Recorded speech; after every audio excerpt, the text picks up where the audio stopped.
zidi kivutula kalimono ya vilanda mavazizi kyaku enzamyami tukamene muzingu kyame tatu satana weti kunanda fuku ye mwini kazolele ya vila basi salu kyaku kyafwa enzamyami.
Kombo ya tata mwana pe tata molimo santo mbote na biso nyonso balendi ya émission na biso tango ya bososoli nakanisi toza lelo na deuxième partie na biso ya mibeko ya lingomba biso tozali bana ya tata molimo santo biso totambolaka na mibeko yango wana esengi tosakaka mibeko papa mokonzi abule alobaki nayebi ke mibeko ezali mpasi me bobunda yango wana biso nyonso toza bato masumu me tosalaka toujours ba effort ya komeka donc toyebaka mibeko ya lingomba mpe toyebaka ntina na yango ndenge nalobaki tozali na mibeko ya prévention oyo ezali ndenge tomonaka bandeko basalaka na code de la route bazalaka na bazwaka mibeko ya prévention routière il y a des panneaux, il y a interdiction, il y a des panneaux, il y a obligation, voilà, pour batambola malamu biso pendenge mo tozali na mibeko ya ko prévenir oyebi ke soki na sali boye eza malamu te pona kobetisa bato mabaku soki na sadon toza déjà bien éduqué pour la nini to koma na niveau ya kosala mabete. Voilà la émission na biso lelo nde tokobanda na mobeko ya sapato biso bakimbangiste bisika nyonso tosambelaka tolongolaka sapato mpona nini tolongolaka sapato mpona respect ya bisika oyo ezali mosantu. Exode chapitre 3 verset 5 tata nzambe ntango akutanaki na Moïse eloko ya liboso alobaki na Moïse ezali longola sapato pamba te esika otelemi ezali mosantu mingi balobi te ezali ka sapato ya makolo te ezalaki non ezalaki d'abord sapato yango tata nzambe alobaki na ye alongola pe alongolaki so totali su na Josué chapitre 5 verset 15 tango Josué avant bakota na Jéricho ange ayaki kobimela bango nakanisi Josué atunaki ye alobaki na ye pesanga ba ordre poto tosalela ange alobi longola sandale na yo po esika ozali otelemi ezali bule mpona nini esika wana ekomi bule parce que présence ya être spirituel nde esika wana ezali bule nde biso tata molimo santo azali molimo azali spirituel bisika nyonso oyo ye atie makolo na ye tobongisi tobengi ndako ya nzambe yango wana tolongolaka basapato mpona respect mpe na kopesa respect na nkombo ya tata nzambe nde bisika nyonso tokendaka kobondela na mangomba mosusu torespectaka mpe mangomba wana na kolongola sapato na biso donc kolongola sapato ezali nango simple ezali ka signe ya komikisa po esika oyo telemi oza koconsidere yango ezali saint na bomoto kaka tosalaka balolendo ebele mais nakopesaka exemple moko moto soki akufi balatisi ye kitoko costume eponi totiaka sapato te parce que tomoni ke costume ya bien tosombeli ya kitoko mais pourquoi totiaka sapato te bomoto na biso ememaka biso na balolendo ya pambapamba ata mosusu todiskutaka na makambo oyo eza nango simple mpona kolongola sapato na liboso ya tata nzambe ezali signe ya botosi lié au telemi ezali mosanto. Exode 3:5, Josué 5 verset 15.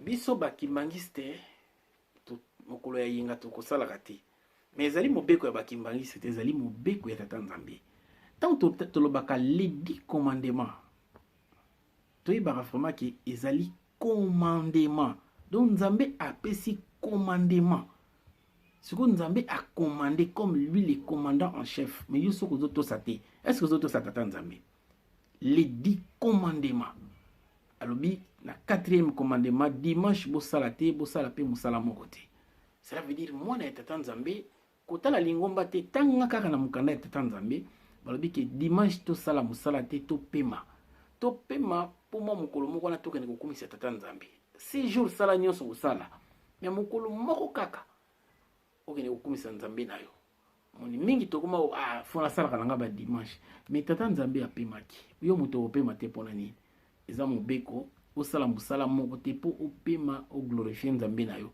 oh tokenda kosambela toute la journée, mais journée bandara heure nini, journée to coûte aussi sa journée te, parce que journée zo kende tina minuit. Donc mokolo wana mobimbi ezali mokolo ya tata Nzambe. Donc Exode chapitre 20 verset 8 à 11, Lévitique 23 verset 3. Ba mama kimbangiste po balataka mouchoir de tête. Wana ezali pona lokumu ya tata Nzambe, pona respect puis gloire ya ba mama.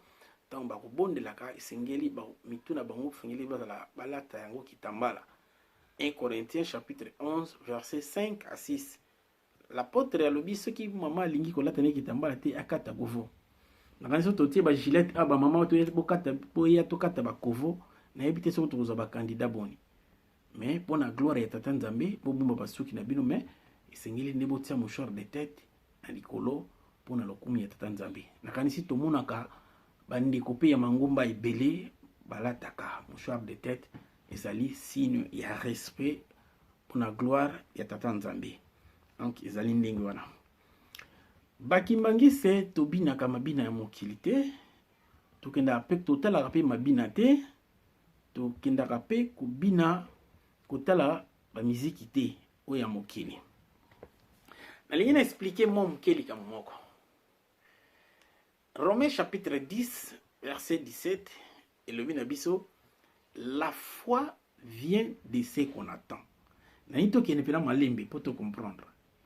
La foi vient de ce qu'on attend. Et ce qu'on attend vient de la parole de Christ. Mais tout se limité dans la foi vient de ce qu'on attend. Est-ce que nous sommes tous les gens foi? Omoni, nous sommes tous les gens foi. Oye pe sarabiso foi des paroles de Christ.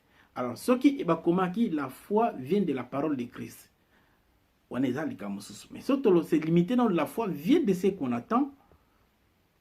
Moto nakoyoka makambo ya mabe akoyipe kokoma na kondima yango. Omoni mutu alingaka koyoka mingi miziki akoma fan nango, donc soka yoki yango te wapasi. Omoni akoma pe na kondima nango. Nako pesa exemple tango grand star français akufaki Johnny Hallyday. Toyokaki ba français bazolela. Ah Johnny Hallyday, c'est le dieu de la musique. Babenge nzambe ya musique. Batu bazolela bauti musika bazolela le dieu de la musique. Moni bazana foi na ye. Tande batu batikumisa ba musicien de baswana pona ba musicien ko bunda bakamunyos. Le fait ya koyoka mingi okomi na kondima mutu wana. Omoni nyosa komi ko voir même batu changer ba goût. Amelaka eloko yo musicien lobi bana loto bana komela oyo ba changer. Donc ba komaka na foi na ye. Yango moni oyo kopesa biso kondima ezaka makambo ya Nzambe. Kasi makambo mokili kuko lendisa biso foite.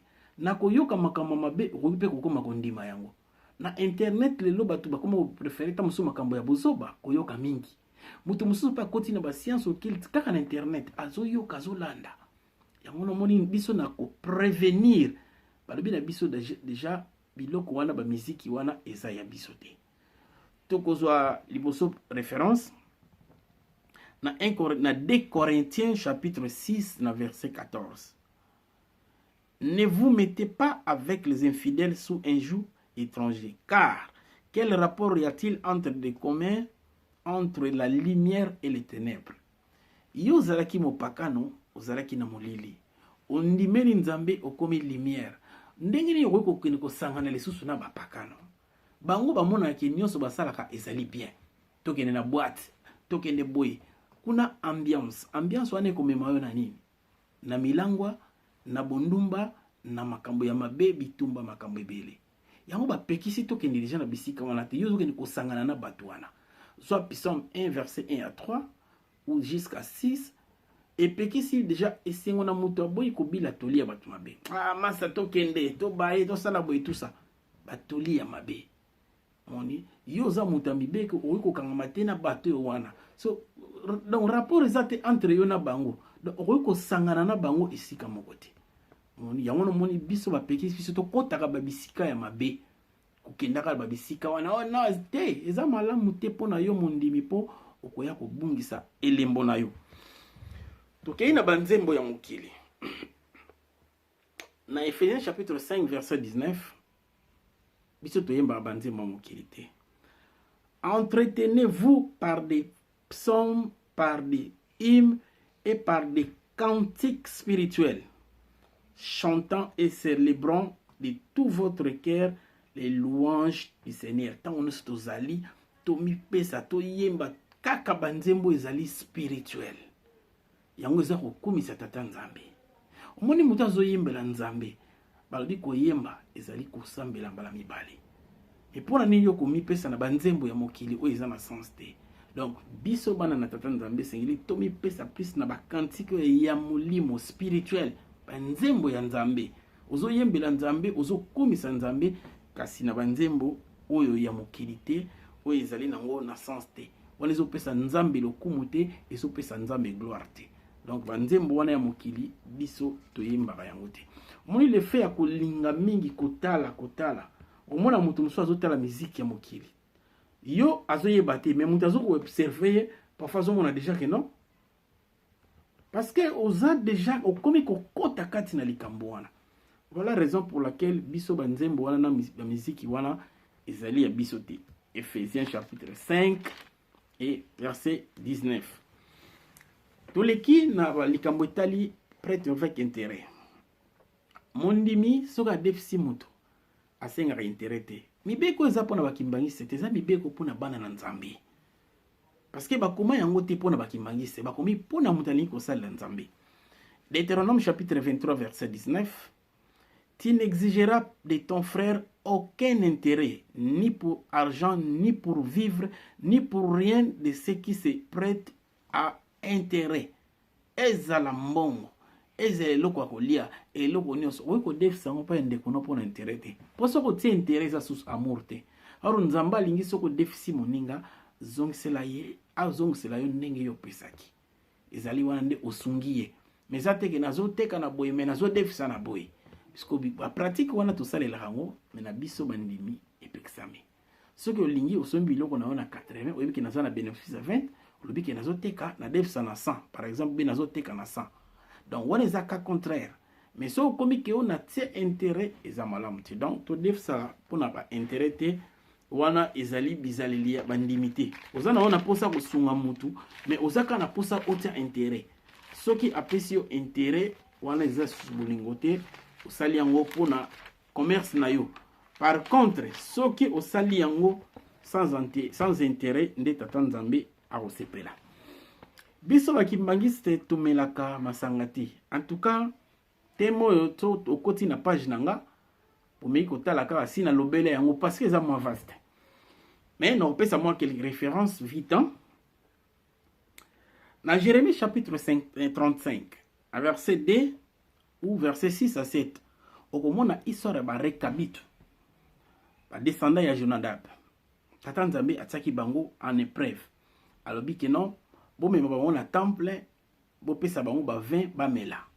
Tanga yo moko Jérémie chapitre 35, ba boyaki. Balobi biso koko na biso lobaki ala pakinda ituko ko mela masanga te, o ya milangwa te, to 20 pe to ko lona yango te. Parce que to sali yango to kokufa. Moni ezali Jérémie chapitre 35 banda kotanga yo moko o comprendre. Na Osée chapitre 4 verset 11 ba comparer vin na nini. La prostitution, les vins et les mous font perdre l'essence. Moni biloko wana bato bamela yango mingi bakoma na ba problème. Akosala ba makambo eza susi na nzela te. Yango wana ba petisi biso to melaka biloko wana te poto koma na ba niveau wana te. Quelques exemples. Noé tango amelaki biloko wana tomoni akomiti na niveau kotika la bulumbu. Genèse 9:20. Lot na kolangusa ye masanga. Bana na ye basanganaki na ye sans que ya yeba. 19 Genèse 19 verset 30. Nabal ndenge moko na 1 Samuel chapitre 25 36 à 38. Omoni donc na kotanga mwa muke na Ésaïe chapitre 5 verset 11. Malheur à ceux qui de bon matin courant après le boisson enivrante masango elangusaka et qui bien avant dans la nuit sont échauffés par les vins. Ma wana bateau bala mukana tongo ngade fana kena kayu avana sama bo fana beta moi bor mo boye et là elle pesa moi drink on a ça la bien. La Bible nous dit malheur. Et ma wana bateau ba na buta fala ngabena moi lili au France moi mesure pour chauffer ngado et pesa moi bien. Faut autant la Bible. Ésaïe chapitre 5 verset 11. Malheur à ceux qui de bon matin courant après les boissons inivrantes et qui bien avant dans la nuit sont échauffés par le vin. Moi lili fona bête moi mesure avant la balobi malheur. Au sale la haute Tanzambie à lobby to au sale la té. Donc ba chapitre ali tellement belé. Lévitique chapitre 10 verset 8 à 9. Ba chapitre ezali mingi. Alors ba oyo baza komela masanga bango pe baza na défense na bango ndenge nazolobela toujours likambo ya défense na 1 Timothée na chapitre 5 verset 23 totanga mukanda ya lui second comme boy ne continue pas à boire que de vin de l'eau mais fais usage d'un peu de vin à cause de ton estomac et de tes fréquentes indispositions.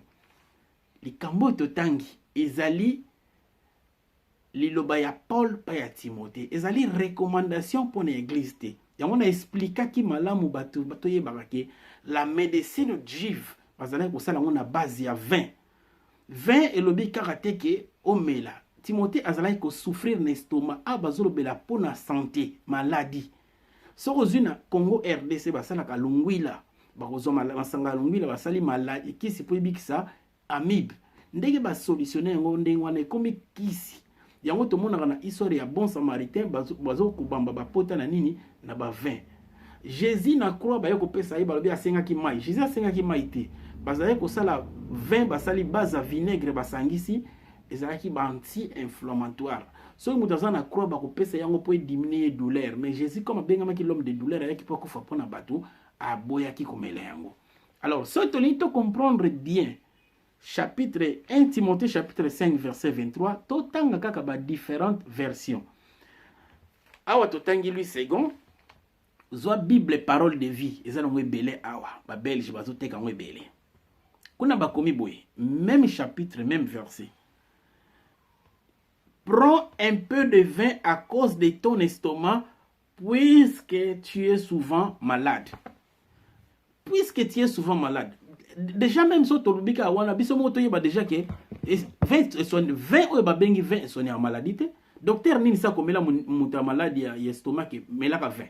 Alors ba passer ro balingi ko interpréter Bible selon bango bakanga mele monité zo ka ndambo 20 akobanda ngo tongo tipoko azozwa ndambo mais or que soko to tangi bien to komona ke bato mingi bazana ba premier ya mitema lelo ba foi tout ezali causé na 20 za ko détruire bato makasi omoni mais yelo kolo lingaka na yo komela olingi ko tia bato na erreur ozolo ba ke no boy yango na ndeko nanga ezali kamba ko benda mindono te zo Bible parole de vie betango ta na internet tanga 1 Timothée chapitre 5 verset 23 ne prends un peu de vin à cause de ton estomac puisque tu es souvent malade. Yo peut bitu na soko za maladie et 20 ceux qui sont en maladie et son estomac omoni soki motalingi likambo mabe akozala pe na ba défense pour na likambo wana omoni awa mais Paul n'a pas recommandé ça que na Timothée que pour l'église yo passer robala batu bozwa kamwa ndambo 20 nani asa mona ordonnance ya recommandation médecin